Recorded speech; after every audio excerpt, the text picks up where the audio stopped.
নারকেলের ছাই আমি তৈরি করছি। এই যে গুড় নিয়েছি, গুড়ের মধ্যে এই নারকেলের কুড়িয়ে রেখেছিলাম, এই কোড়াটা এবার এর মধ্যে দিয়ে দেবো। আমি এই 4টে মতো নারকেল কুড়িয়ে রেখেছি, কুড়িয়ে এই গুড়টা নিয়েছি 700 মতো গুড়। খুব ভালো করে আমি এই গুড় দিয়ে নারকেলটাকে চটকিয়ে নেব, তারপর জাল দেব। দুধ পুলি বানাবো আজকে। এই যে ঠিক এইভাবে আমি চটকিয়ে নিচ্ছি, তাহলে ছাইটা করতে সুবিধা হবে। খুব ভালো করে মেখে নেব। এবার এই যে মেখে নিয়েছি, মাখার পর আমি জাল দিয়ে নেব। মেখে জালটা দিলে ছাইটা করতে সুবিধা হয়। এই যে মাখা হয়ে গেছে, এবার আমি এটাকে জাল দিয়ে নারকেলের ছাই তৈরি করে নেব। এই যে আমি ছাইটাকে জাল দিয়ে নিচ্ছি, খুব ভালো করে জাল দিয়ে এটা পাক আসবে। জোরে গ্যাস দিলে হবে না, লো টু মিডিয়াম গ্যাসে এটাকে জ্বালানি করতে হবে।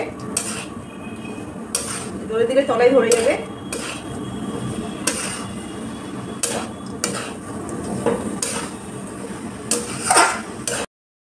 পৌষ সংক্রান্তি উপলক্ষে আপনারা কে কী বাড়িতে পিঠে বানান কমেন্ট করে জানাবেন।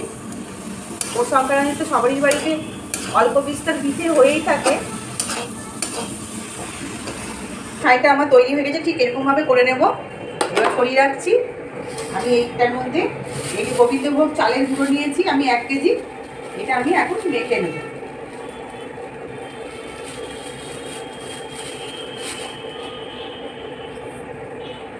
লবণ দিয়ে নিচ্ছি, খুব ভালো করে মিশিয়ে নেব লবণটাকে।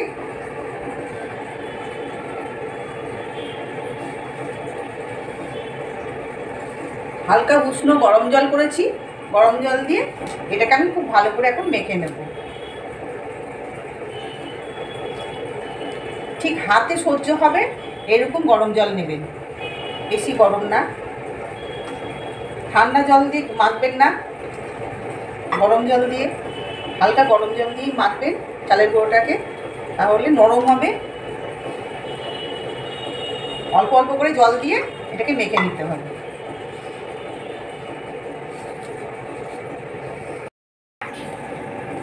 এই যে মাখা হয়ে গেছে, ঠিক এইরকমভাবে বন্ধ করে নিতে হবে একটা। দেখুন, ঠিক যেমন করে ময়দা মাখেন, লুচির ময়দা বা আটা রুটি, ঠিক এরকমভাবে এটা মেখে নিচ্ছি। এবার এখান থেকে অল্প করে করে লেচি করে করে ছোট্ট ছোট্ট এরকম লেচি বানাবো, এই গোল গোল করে। আর হাতে একটু করে চালের গুঁড়ো কিংবা ময়দা নিতে হবে, এই যে ছোট ছোট ছোট ছোট করে বানাতে হবে।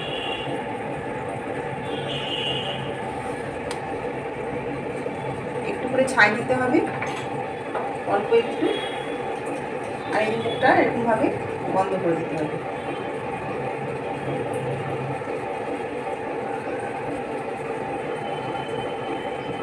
ঠিক এরকমভাবে হবে। এই যে এরকমভাবে আমি ছোটো ছোটো করে সব লেচি করে নেব। করে একদম যত ছোট করবেন দেখতে ভালো লাগবে, বড়ও করতে পারেন আপনারা, এটা আপনাদের ব্যাপার। ছোটো ছোটো করলে দেখতে ভালো লাগবে।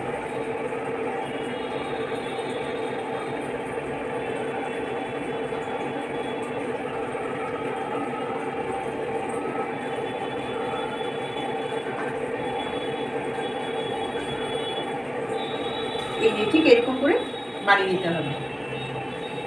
আর এর মধ্যে আমি একটু চষি কেটে নেব। চষিটা কাটতে গেলে ঠিক এই যে এরকম করে লম্বা করে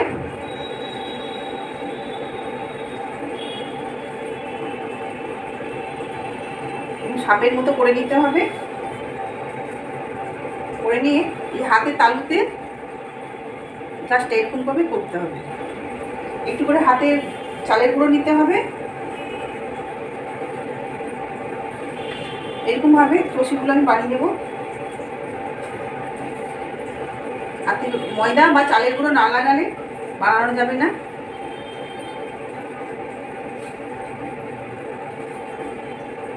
ঠিক আছে, দুধ পুলির জন্য আমি 2 কেজি দুধ নিয়ে নিয়েছি। এই দুধটা খুব ভালো করে জাল হয়ে গেছে।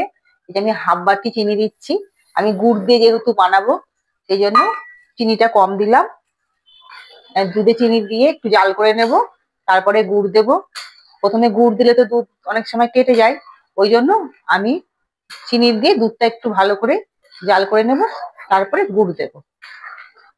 গুড়টা গলিয়ে নেব, তারপরে দুধ পুলিগুলো দেব।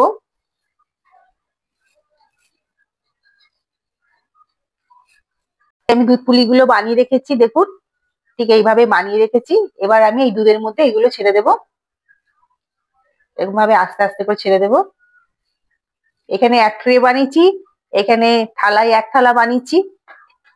এগুলো সব আমি এখন দুধের মধ্যে ছাড়বো। খেতে খুব ভালো লাগে, আপনারা বাড়িতে অবশ্যই বানিয়ে খাবেন। অনেকের বাড়িতে এগুলো হয় পৌষ সংক্রান্তিতে।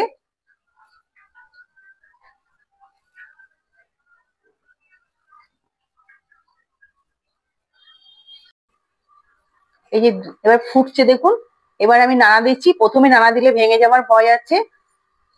খুব ভালো করে যখন 10 মিনিট মতো ফুটে যাবে, তারপরে নাড়া দেবেন।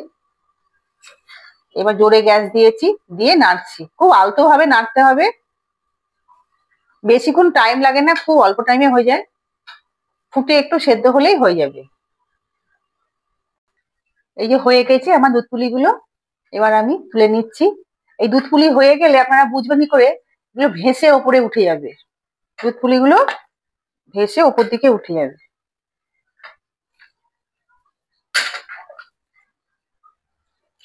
এই যে কি সুন্দর হয়েছে দেখুন।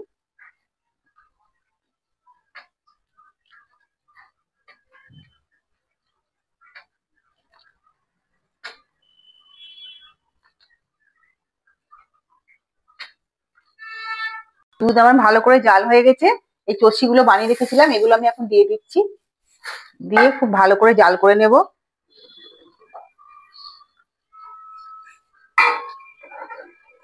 চষি আমার সেদ্ধ হয়ে গেছে দেখুন, চষিটা খুব ভালো করে সেদ্ধ করে নিয়েছি।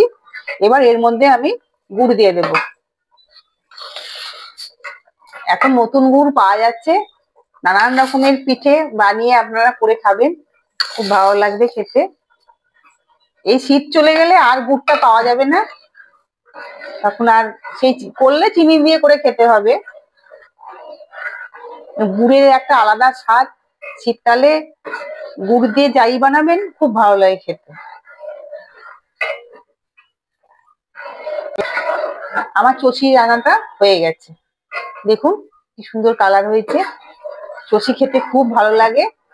আমি শুধু চষি বানালাম, ওইদিকে দুধ পুলি করেছি, আর এই যে চষি বানিয়েছি। চষি চষি দেখুন তৈরি হয়ে গেছে। আমি শুধু চষি রান্না করেছি, আপনারা এর মধ্যে পুলি বানিয়ে দিতে পারেন। আমি দুধ পুলিটা আলাদা করেছি, আর চষিটা আলাদা করেছি। এই যে চষি বানানো হয়ে গেছে, আপনারা এরকম ভাবে তৈরি করে খাবেন, খেতে খুব ভালো লাগে চষি। এই যে আমার দুধ পুলি হয়ে গেছে, এই দেখুন। এই দুধ পুলি বানাতে বানাতে রাত্রি হয়ে গেল। দুধ পুলি খেতে খুব ভালো লাগে, আপনারা বাড়িতে অবশ্যই তৈরি করে খাবেন। আজ পৌষ সংক্রান্তি, অনেকের বাড়িতেই নিশ্চয়ই নানান ধরনের পিঠে তৈরি করে থাকেন। আর আমার রেসিপি যদি আপনাদের পছন্দ হয় তাহলে কমেন্ট করে জানাবেন। আর নিত্য নতুন রেসিপি পেতে আমার চ্যানেলটিকে লাইক, সাবস্ক্রাইব এবং শেয়ার করে দিবেন। প্লিজ সাবস্ক্রাইবটা অবশ্যই করবেন, আর আমার ফেসবুকে চ্যানেলটিকে ফলো করবেন। আজকের মতো এইটুকু, অনেক রাত্রি হয়ে গেছে।